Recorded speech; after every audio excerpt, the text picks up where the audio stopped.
Subscribe कीजिए हमारे YouTube channel नाते रजा को और बेल आइकन को प्रेस कीजिए जिससे आपको हर रोज न्यू वीडियो की नोटिफिकेशन सब्सक्राइब। एक बात अपने दौर की बताना चाहता हूं।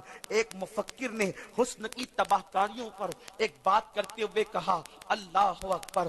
बात यह हुई, हमारे पड़ोस के मुल्क का वाकया है। एक कॉलेज की छुट्टी हुई। असल हमारे जवान किसी की बहन से अय्याशी करने को पसंद करते हैं, लेकिन अपनी बहन को पर्दे में रखना चाहते हैं। सुन लो, मेरे रसूल ने फरमाया, अल बिर ला यबला व ज़म्ब ला युनसा व दयान ला यमूत एमल मा शेत कमा तदीन तुदान। मेरे आका फरमाते हैं, नेकी कभी पुरानी नहीं हो सकती, गुनाह कभी बुलाया नहीं जा सकता, और सिला देने वाला रब उसे कभी मौत नहीं आ सकती। हर एक के लिए वही है, जो तुम करोगे जैसा करोगे वैसा पाओगे। दूसरों की बहन पे नजर डालने से पहले कभी अपनी बहन का भी तो हम तसव्वुर कर लें। किसी की बीवी को धक्का देने से पहले घर में अपनी बीवी का भी तो तसव्वुर कर लें। सुनो मेरे आका सल्लल्लाहु अलैहि वसल्लम के दीवानों, ये इश्क की फिल्मी दास्तानें दुनिया में कैसी तबाही मचा रही है।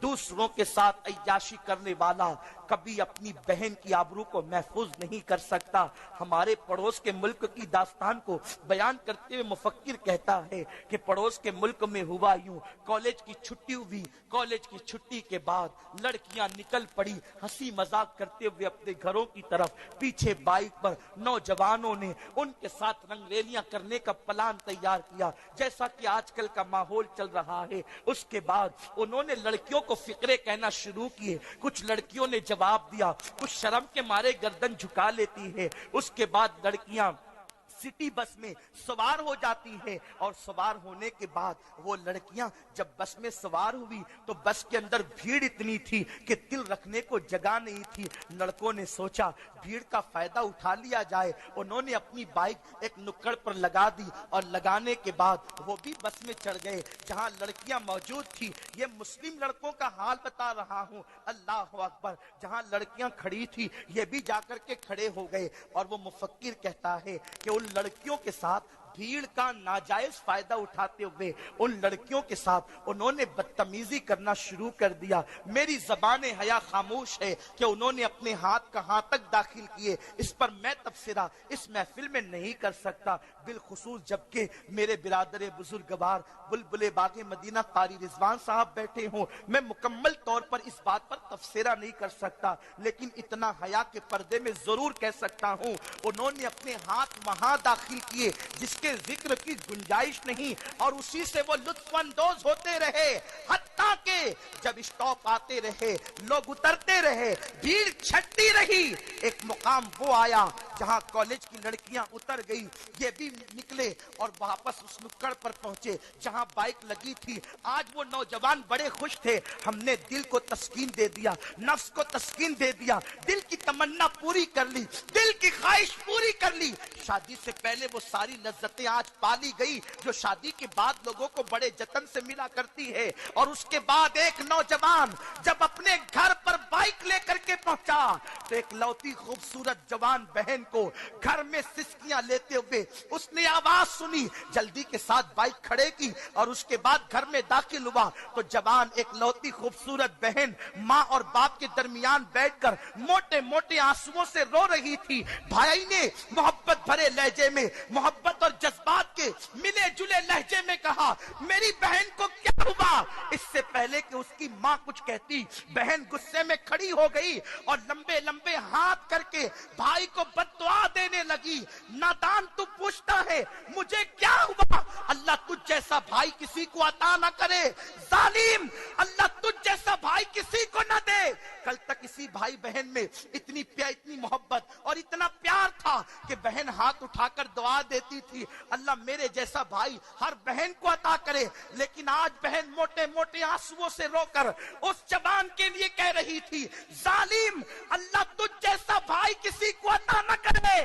गुस्से में आकर जवान भाई ने जो बहन के लिए हर खुशी को कुर्बान कर देता था, कहा तुझे हुआ क्या है, तू क्यों मुझे बद्दुआएं देती है? तो उस लड़की ने कहा, क्या आज कॉलेज की छुट्टी के बाद तू लड़कियों का पीछा नहीं कर रहा था।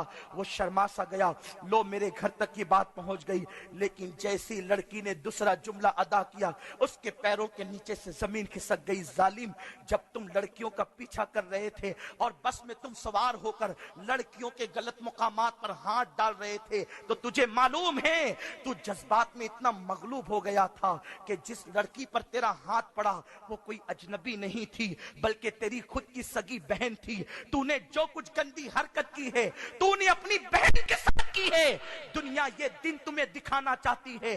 तुम क्या समझते हो ये फिल्में कोई बेमकसद जो है वो बनाई जा रही है? इन सीरियलों को बेमकसद आम किया जा रहा है। लाखों करोड़ों रुपए, अरबों खरबों रुपए इन फिल्मों और सीरियलों पर यूं ही बेमकसद खर्च किए जा रहे हैं। नहीं, बहुत बड़े मकसद के तहत रुपए खर्च किए जा रहे हैं। दुनिया जानती है जब तक के मुसलमान इन सीरियलों का, इन गंदगी का, इन नकलों का आदी नहीं होगा, उस वक्त तक उसके दिल से इश्क मुस्तफा नहीं निकाला जा सकता। इस कौम को शराब और शबाब में इतना डुबा दो, इस कौम को इतनी गंदगी में गर्क कर दो कि ये अपने नबी का कभी तसव्वुर न कर सके। इसी को मुफक्किर मिल्लत ने जर्मनी और लंदन के दौरे के बाद कहा था, ये फाका कश के मौत से डरता नहीं जरा, रूहे मोहम्मद इसके बदन से निकाल दो। फिक्रे अरब को देके फिरंगी तखज्जुलात, इस्लाम को हिजाजो यमन से निकाल दो। ओ मेरी कौम के जवान, जिस कौम के जवानों का इंतजार बैतुल मुकद्दस की दरो दीवार, बैतुल मुकद्दस के गुंबदो मीनार अपनी आंखों पे हाथ रखकर इंतजार कर रहे हैं, कब आएगा उमर इब्ने खत्ताब, कब आएगा तारिक इब्ने जियाद, कब आएगा मोहम्मद इब्ने कासिम, कब आएगा सलाउद्दीन अय्यूबी, ताकि बैतुल मुकद्दस के मीनार पर इस्लाम का परचम लहरेगा। हाय, अब दुनिया की आंखें मोहम्मद बिन कासिम को ढूंढ रही है, तारिक बिन जियाद को ढूंढ रही है, सलाउद्दीन अय्यूबी को ढूंढ रही है। उन जवानों को अब चिराग लेकर नहीं, सूरज लेकर के ढूंढो, तुम उन्हें नहीं पा सकते। इसलिए कि सलाहुद्दीन वो था जिसने मजहब की खातिर जवान बीवी को घर छोड़कर सहरा में अपनी जवानी को गुजारा था। तारिक बिन जियाद वो था जिसने कश्ती को आग लगाई थी। मोहम्मद बिन कासिम वो था जिसने 17 साल की उम्र में सिंध की सरजमीन पर इस्लाम का परचम लहराया था।